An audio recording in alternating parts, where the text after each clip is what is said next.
అందరికీ నా హృదయపూర్వక నమస్కారాలు. కూటమి ప్రభుత్వం అధికారంలోకి వచ్చి దాదాపు 60 రోజులు కావస్తుంది. నేను పంచాయతీరాజ్ శాఖ, అటవీ శాఖ బాధ్యతలు స్వీకరించిన తర్వాత పంచాయతీ శాఖకు సంబంధించి చాలా రివ్యూలు చేశాం. రూరల్ వాటర్ సప్లై, రోడ్లకు సంబంధించి చాలా రిపోర్ట్స్లో తెలియజేస్తూనే వచ్చాను. ఏ స్థాయిలో నిధులు సరిగ్గా పంపిణీ జరగలేదు, వచ్చినా దాని దుర్వినియోగం జరిగినాయి. ఈ పరిస్థితుల్లో కూటమి ప్రభుత్వం చాలా చిత్తశుద్ధితోటి ఈ పంచాయతీరాజ్ వ్యవస్థని బలోపేతం చేయాలి అని చెప్పి చాలా బలమైన నిర్ణయం తీసుకున్నాం. దాంట్లో భాగంగానే 3 కీలకమైన నిర్ణయాలు తీసుకున్నాం. ఒకటి, ఆగస్టు 15 ఈ జెండా పండుగకి సంబంధించి. 2, మనకి జాతీయ ఉపాధి హామీ పథకానికి సంబంధించి ఒకటే రోజున 13,326 పంచాయతీల్లో గ్రామసభ తీర్మానాలు జరగాలి. ఆ దిశగా అడుగులు వేస్తూ ఉన్నాం. ఈ గ్రామసభ తీర్మానం అంటే ఏంటంటే, జాతీయ ఉపాధి హామీ పథకం ద్వారా వచ్చే కేటాయించిన పనులకు కానీ నిధులకు కానీ ఆ ప్రజాప్రతినిధులు, ఆ ఎమ్మెల్యేలు కానీ, గ్రామ సర్పంచులు కానీ, పంచాయతీ సర్పంచులు కానీ, ఆ పంచాయతీలో ఉన్న ప్రజలు కూడా అందరూ ఏకగ్రీవంగా అంటే ఏ పనులు జరగాలి, జాతీయ ఉపాధి హామీ పథకానికి సంబంధించిన ఆ పనులకి మన గ్రామాల్లో ఏ పనులు జరగాలి, ఏ పనులకి ఆ నిధులు కేటాయించాలి, ఈ దృష్టిలో గ్రామసభ తీర్మానం జరుగుతుంది. విడివిడిగా కాకుండా ఒకటే రోజున 13,326 పంచాయతీల్లో ఒకటే రోజున గ్రామసభ తీర్మానాలు జరగాలని కీలకంగా ఆదేశించడమైనది. ఆ విధంగా ముందు ఒకటి చేస్తూ ఉన్నాం. రెండవది, జల్ జీవన్ మిషన్. అంటే ప్రతి ఇంటికి కుళాయి అనేది ప్రధానమంత్రి గారి ఆకాంక్ష, ఆశయం. ఏ ప్రభుత్వం కనీసం మానవ హక్కు ఇది. అలాంటి జల్ జీవన్ మిషన్కి సంబంధించి గత 5 సంవత్సరాలుగా ఎక్కడ కూడా సంతృప్తికరంగా గత ప్రభుత్వం చేయలేదు. రాష్ట్రంలో గ్రామీణ తాగునీటి సరఫరా ఇది అసలు ఏ స్థాయిలో ఉంది? ఉదాహరణకి జల్ జీవన్ మిషన్ కింద ఒక దాదాపు 27,000 కోట్లు ఖర్చు చేయాల్సి వస్తే గత ప్రభుత్వం 4,000 కోట్లే ఖర్చు చేస్తుంది. ఆ 4,000 కోట్లు ఖర్చు కూడా పెట్టిన విధానం ఏ స్థాయిలో ఉంది? నిజంగా నీటి సరఫరా అవుతుందా? ఉదాహరణకి చాలామంది ఎమ్మెల్యేలు అందరూ కూడా నా దృష్టికి తీసుకొచ్చినా కూడా నాకు వాళ్ళు ఇచ్చే ఈ పిటిషన్స్ కానీ ఇవన్నీ కూడా ఏం తెలియజేస్తున్నాయంటే, పంచాయతీల్లో కానీ గ్రామాల్లో కానీ జేజే మిషన్ కింద పైప్ లైన్లు వేశారు, కానీ దానికి ఆ నీటి సరఫరా ఉండే ఇది లేదు, దానికి వాటర్ సోర్స్ లేకుండా పైప్ వేసి వెళ్ళిపోయారు. అంటే దీని వెనక ఏమనిపించిందో, నిజంగా ఏదైనా వీళ్ళు డబ్బులు చేసుకోవడానికి పైప్ లైన్లు వేసి వదిలేశారన్నది ఆలోచన వచ్చి దాని మీద ఏం ఆదేశించాం పంచాయతీరాజ్ శాఖ ఉన్నతాధికారులందరినీ ఏంటంటే, అసలు రాష్ట్రంలో గ్రామీణ తాగునీటి సరఫరా పరిస్థితి ఎలా ఉంది, ఎన్ని గ్రామాలకి పైప్ లైన్స్ బాగున్నాయి, నీటి సరఫరా స్థాయి ఎలా ఉంది, రోజుకి ఎన్ని లీటర్లు నీళ్ళు వస్తున్నాయి, అలాగే ప్రస్తుత పరిస్థితి తెలుసుకోవడానికి దాదాపు ఒక 12 అంశాల మీద మేము సర్వే చేయమని ఆదేశించాం. దీన్ని పల్స్ సర్వేగా మీ దృష్టికి తీసుకొస్తున్నాం. ఇది పల్స్ సర్వే చేపడుతున్నాం. దీంట్లో వచ్చిన డేటా ఆధారంగా జల్ జీవన్ మిషన్ని కూటమి ప్రభుత్వ ఆధ్వర్యంలో అత్యంత పకడ్బందీగా ప్రణాళిక రచన చేయడానికి ఈ సర్వే నిర్వహిస్తున్నాం. ఒకసారి ఈ డేటా పాయింట్స్ అన్నీ రాగానే ఏ పంచాయతీల్లో నీళ్ళు వస్తున్నాయి, ఏ పంచాయతీల్లో పైప్ లైన్లు డ్యామేజ్ అయినాయి, అసలు గత ప్రభుత్వం చేసిన 4,000 కోట్ల రూపాయల ఖర్చు నిజంగా ఆ ఉద్దేశింపు పనులకి జరిగిందా లేదా, వీటన్నిటిని కూడా ఈ పల్స్ సర్వేలు మనకి తెలిసి వస్తాయి. దీని సమూలంగా ప్రజలందరికీ సమీప భవిష్యత్తులో తెలియజేస్తాను. అలాగే గ్రామ పంచాయతీలు, పంచాయతీరాజ్ వ్యవస్థ బలోపేతం కావాలంటే సర్పంచ్ వ్యవస్థ చాలా కీలకమైంది. గత ప్రభుత్వం పంచాయతీ ఎన్నికలు సరిగ్గా నిర్వహించలేకపోవడం వల్ల మనకి నిధులు రాలేకపోయినాయి.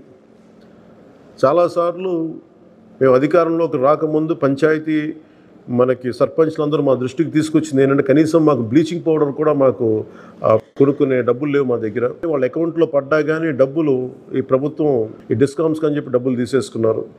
సో పంచాయతీల నిర్వహణకి ఎన్నికలు జరిగినాయి, కానీ పంచాయతీల నిర్వహణకి సంబంధించి ఏ విధంగా వారికి సరైన ఆర్థిక పరిపుష్టి జరగలేదు నిధులు పడ్డాక.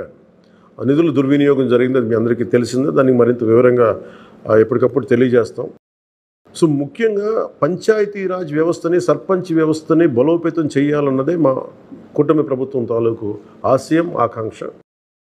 దాంట్లో భాగంగా ఇప్పుడు దాకా గత 30 సంవత్సరాలుగా, గత 1990 నుంచి ఇప్పటిదాకా ఎప్పుడు మన 15 ఆగస్టు పండగ జరపడానికి ఇప్పటిదాకా నిధులు ఎప్పుడు సమకూర్చలేదు.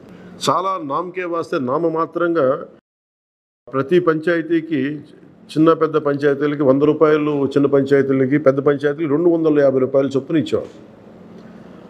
ఒకవైపు ఏమో గాంధీ గారి కలల కన్నా పల్లెల్ని పట్టుకొమ్మలు అంటూ ఉంటాం, గ్రామీణ స్వరాజ్యం అని మాట్లాడతాం. కానీ ఎన్నికల్లో నిలబడ్డ పంచాయతీ సర్పంచ్కి మటుకు జెండా పండుగ నిర్వహించాలంటే వాళ్ళకి ఇచ్చే డబ్బులు 100 రూపాయలు, 250 రూపాయలు. ఈ రివ్యూ మీటింగ్స్లో మాకు తేలింది ఏంటంటే 100 రూపాయలకి, 250 రూపాయలకి 13,326 పంచాయతీల్లో ఏం చేయగలరు? మేము ఒకటే ఆదేశించాను, రాగానే చాలా ఘనంగా జరుపుకోవాలి. గాంధీ గారి ఈ గ్రామ స్వరాజ్యాన్ని నిజంగా మనం ముందుకు తీసుకెళ్లాలంటే ఆ స్టేట్మెంట్ చాలా బలంగా ఇవ్వాలి. 1994లో ఇచ్చిన జీవో 100 రూపాయలు, 250 రూపాయలు, ఒకటి స్వాతంత్ర దినోత్సవానికి, 2 గణతంత్ర దినోత్సవానికి, వాటిని పెంపొందించేలాగా, వాటిని పెంచేలాగా ఒక కీలకమైన నిర్ణయం తీసుకుంది ఈ కూటమి ప్రభుత్వం. ప్రతి ఒక్క పంచాయతీలో సర్పంచులు తలెత్తుకొని సగౌరవంగా జెండా వందనం చేసేలాగా రాష్ట్రంలోని ఎన్డీఏ ప్రభుత్వం నిర్ణయం తీసుకుంది. ఆగస్టు 15న స్వాతంత్ర దినోత్సవ వేడుకల నిర్వహణకు నిధులు కొరత లేకుండా చేశాం. చిన్న పంచాయతీలకి 10,000 రూపాయలు, మేజర్ పంచాయతీలకి 25,000 రూపాయల చొప్పున నిధులు సమకూరుస్తున్నాం. దానికోసమని జీవోను కూడా రిలీజ్ చేశాం. దీనిని పంచాయతీ సర్పంచులు దీన్ని పూర్తిగా సద్వినియోగం చేసుకోమని నేను విన్నవించుకుంటా ఉన్నాను.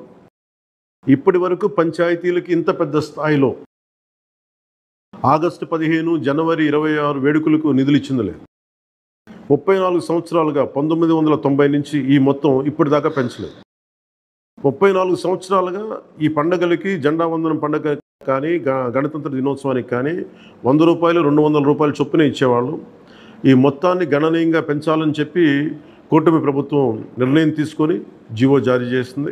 13,326 పంచాయతీల్లో ఘనంగా, గౌరవంగా స్వాతంత్ర దినోత్సవ వేడుకలు సాగాలన్నదే మా కూటమి ప్రభుత్వం ఉద్దేశం. ఇప్పటి వరకు సర్పంచులు అతి స్వల్ప మొత్తాలతో వేడుకలను ఘనంగా చేయలేకపోయేవాళ్ళు. ఈ విషయం నా దృష్టికి వచ్చింది రివ్యూస్లో. దీనిపైన ఉన్నతాధికారులతో మాట్లాడి ఏ దశలోనూ ప్రజలు ఎన్నుకున్న సర్పంచుల ఆత్మగౌరవం తగ్గకుండా దేశంలో పవిత్రమైన 15 ఆగస్టు గణతంత్ర వేడుకలు గర్వంగా చేసుకునేలాగా, సగర్వంగా చేసుకునేలా చర్యలు తీసుకొని చాలా స్పష్టంగా ఆదేశాలు ఇచ్చాను. ఆ దిశగానే నిర్ణయం చేశాం. 5,000 లోపు ఉన్న జనాభా ఉన్న గ్రామాలకి 10,000 రూపాయలు, 5,000 పైబడ్డ జనాభా ఉన్న గ్రామాలకి 25,000 రూపాయల చొప్పున నిధులు అందిస్తాం. గాంధీ మహాత్ములు కలలుగన్న గ్రామ స్వరాజ్యం సిద్ధించాలన్నదే మా కూటమి ప్రభుత్వం తాలూకు తపన, ఆకాంక్ష. అందులో భాగంగానే పంచాయతీలకి తీర్చిదిద్దే ప్రక్రియకు శ్రీకారం చుట్టాం ఈ ఆగస్టు 15 నుంచి.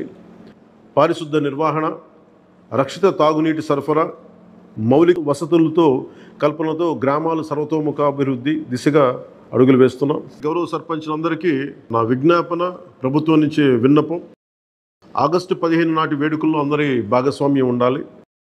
పంచాయతీ పరిధిలోని పాఠశాలల్లో వ్యాసరచన, క్విజ్, డిబేట్ పోటీలు, క్రీడా పోటీలు నిర్వహించాలని కోరుకుంటా ఉన్నాం. ఉపాధ్యాయులు భాగస్వామ్యంతో వీటిని నిర్వహించాలని కూడా ఆదేశాలు ఇచ్చాం. గ్రామంలో స్వాతంత్ర సమరయోధులు, రక్షణ రంగంలో పనిచేసిన వారు, ముఖ్యంగా పారిశుద్ధ్య కార్మికులకు సత్కారాలు చేయాలి. గౌరవ ప్రధానమంత్రి గారు ఇప్పుడు కూడా పారిశుద్ధ్య కార్మికులకి ఏ స్థాయిలో గౌరవించారో అందరికీ తెలిసిందే. రాష్ట్ర ఎన్డీఏ ప్రభుత్వం కూడా ఆ దిశలోనే గౌరవ ముఖ్యమంత్రి శ్రీ నారా చంద్రబాబు గారి ఆధ్వర్యంలో పారిశుద్ధ్య కార్మికులకు అదే గౌరవం ఇవ్వడం జరుగుతుంది. సో ఈ విధంగా మేమందరం బలంగా, చాలా కీలకంగా పనిచేస్తూ ముందుకెళ్తున్నాం. దీని అందరికీ ప్రజలందరూ ఆశీస్సులు కావాలి. సర్పంచ్ వ్యవస్థని, పంచాయతీరాజ్ వ్యవస్థని బలోపేతం చేసే విధంగా ఈ ప్రభుత్వం ఉంటుందని మీ అందరికీ తెలియజేసుకుంటూ, ఒకే ఒక విన్నపం, ఇది పర్యావరణానికి పరిమితులకు లోబడి పర్యావరణం పరిరక్షించేలా ఈ పండుగ ఉండాలి. ప్లాస్టిక్ వాడటం కంటే కూడా జెండాలకి ఆల్టర్నేట్గా మన ముఖ్యంగా మన చేనేత జెండాలు ఏదైనా వాడండి. అలాగే ఇప్పుడు నేను పెట్టుకుంది కూడా పర్యావరణానికి హాని కలిగించింది. ఇది దీంట్లో సీడ్ ఉంటుంది, దీంట్లో ప్లాంట్ అని చెప్పి ఒక సంస్థ ఏదో ఉంది, వాళ్ళు ఇచ్చింది. మేము ఈ స్థాయిలో మీకు దొరికినంత దాంట్లో పర్యావరణాన్ని పరిరక్షించేలాగా ప్లాస్టిక్ మన జెండా పండుగ అని చెప్పి ప్లాస్టిక్ అంతా రోడ్ల మీద పడేస్తాం. అలా కాకుండా చాలా బాధ్యత తొందరగా జరుపుకోవాలి అని తెలియజేసుకుంటూ సెలవు తీసుకున్నాను. జై హింద్.